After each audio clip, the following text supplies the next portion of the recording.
Okay, so following on from the last video, we've already made a start. I've been here about an hour now, just fiddling about, just putting all these new stainless hose clamps on. So I've done that there, that there, pulled off the ones at the bottom there. I've actually doubled up on these because these are the ones that have been giving me the most issues, weeping from down here. So I've doubled up there, and I've doubled up on that one there. I've left the tube off that one there because, as you can see down there, we need to get those two off there, which go to the fuel cooler by the looks of it.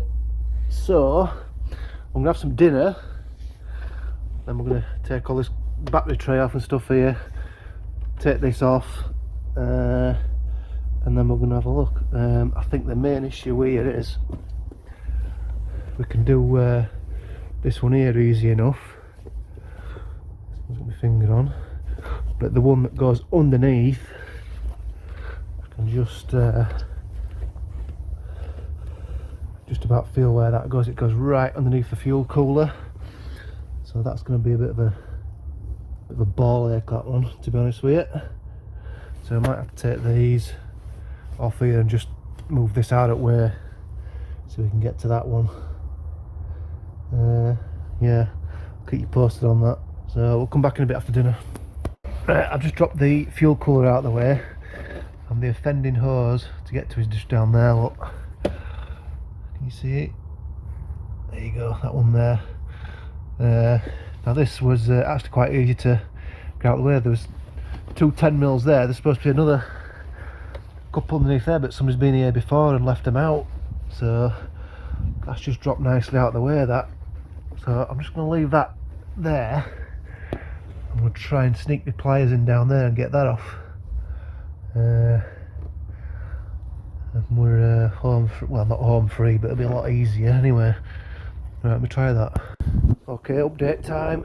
Oh, this has been a bit of a pig to do, especially that down there, because you just can't get a decent grip with the vice grips that I've got.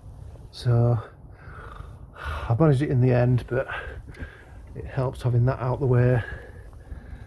I've got the hose attached down there. Again, that bottom one down there, I couldn't get the grips on for the squeeze clamp, so I just ended up pushing it off with a big flat blade screwdriver and just forcing it off.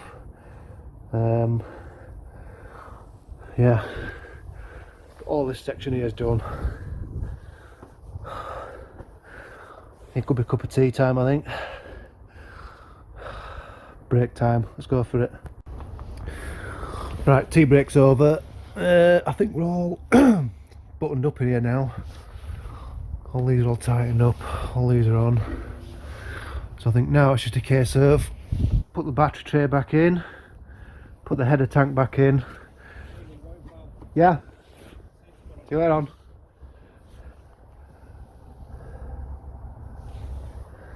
Yeah, put the header tank back on, put a new clamp on that, and then do the refill process for the coolant.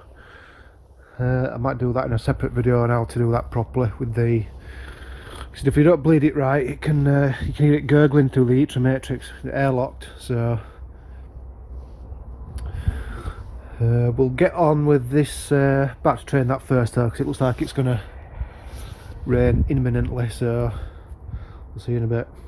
Right, so we're calling it quits for today. Everything's buttoned up, got the fan back in, fan top, engine covers back on, ECU's back in, battery trays back in, header tank. I've had some detergents in this, and some other bits just to clean it out. It's better than it was, but it could still be better, but hopefully now I should be able to see the levels, because it was all greasy before. I know there's some YouTube videos, it's some acid that you put in it or something. Anyway, it's clean enough for me. Yeah, if you're thinking about doing this job yourself, make sure you've got the right tools. Obviously you need some fan spanners, might help,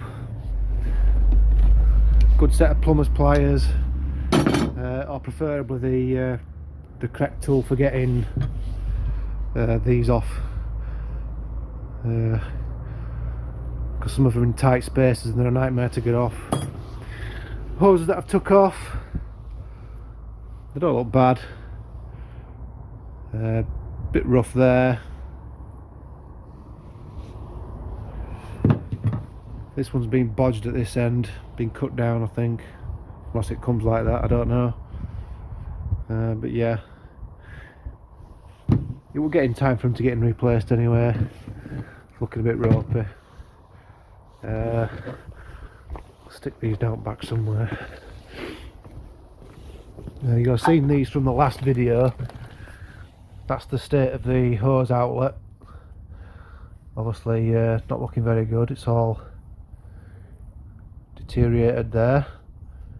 So make sure you get one of those as well, because these are renowned for chewing these up. They're not that expensive, they're about £20. And then you've got this from the heater matrix.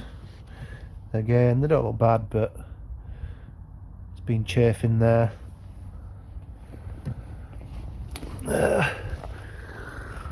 Yeah, I've also got had a number plate light bulb out on these as well, and if you're familiar with these, if you take the bulb out, the plastic that holds the bulb in just disintegrates.